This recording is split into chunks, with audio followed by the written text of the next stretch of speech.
అత్యంత పవిత్ర క్షేత్రమైన తిరుమల తిరుపతి దేవస్థానంలో హిందువులు కానీ వారు పనిచేయడానికి వీలు లేదని లేటెస్ట్ గా బోర్డు ఒక కీలక నిర్ణయం తీసుకుంది. దాంతో హిందువులు కాని ఉద్యోగులు తమ జాబ్స్ కి స్వచ్ఛంద పదవీ విరమణ చేయడమో లేక రాష్ట్రంలోని ఇతర ప్రభుత్వ శాఖలకు బదిలీ అయినా కావాల్సి ఉంటుంది. ఈ మేరకు టీటీడీ ఒక తీర్మానాన్ని ఆమోదించినట్లు తెలుస్తోంది. ఇక తిరుమల దేవుడు ప్రపంచానికే దేవుడు.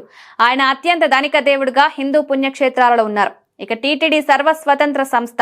టీటీడీలో 7,000 మంది ప్రత్యక్షంగా, మరో 14,000 మంది కాంట్రాక్ట్ బేసిస్ లో పనిచేస్తున్నారు. అయితే టీటీడీ తీసుకున్న ఈ డెసిషన్ తో ఏకంగా 300 మంది దాకా పర్మనెంట్ ఉద్యోగుల మీద ప్రభావం పడుతుందంటున్నారు. టీటీడీ ఉద్యోగ సంఘాలు బోర్డు నిర్ణయానికి మద్దతుగా ఉన్నట్లుగానే ఉందంటున్నారు. తిరుమల పవిత్రత కాపాడుతామని గత నెల 31న టీటీడీ చైర్మన్ గా బాధ్యతలు స్వీకరించిన బిఆర్ నాయుడు స్పష్టం చేశారు.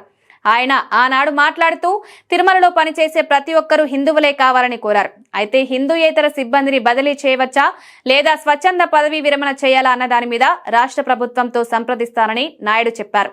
ఇక చూస్తే టీటీడీ ఆలయంలో హిందువులను మాత్రమే నియమించాలని టీటీడీ చట్టంలో ఇప్పటికీ 3 సార్లు సవరించారంటున్నారు. ఇది 1989 నాటి ప్రభుత్వ ఉత్తర్వుగా వచ్చింది. ఇలా అన్నీ ఉన్నా తిరుమలలో హిందువులు కాని వారు పనిచేస్తున్నారని అంటున్నారు.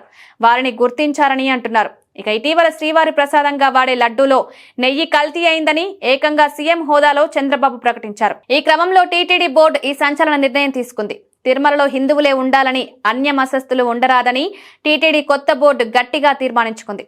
బిఆర్ నాయుడు అయితే హిందూ విశ్వాసానికి, పవిత్రతకు ప్రతీకగా తిరుమల నిలిచిపోయేలా తాను నిబద్ధతతో చేస్తానంటున్నారు.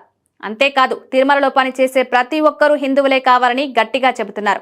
అయితే ఇందులో చాలా సమస్యలున్నాయని, వాటిని కూడా పూర్తిగా పరిశీలించాల్సి ఉందని మీడియాతో మాట్లాడుతూ టీటీడీ చైర్మన్ బిఆర్ నాయుడు చెప్పారు.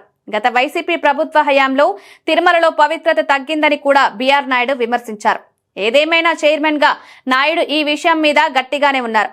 ఆయన ఇందులో సక్సెస్ అయితే మాత్రం ఆయన పేరు టీటీడీ చరిత్రలో కలకాలం నిలిచిపోతుందని చెప్పాల్సిందే.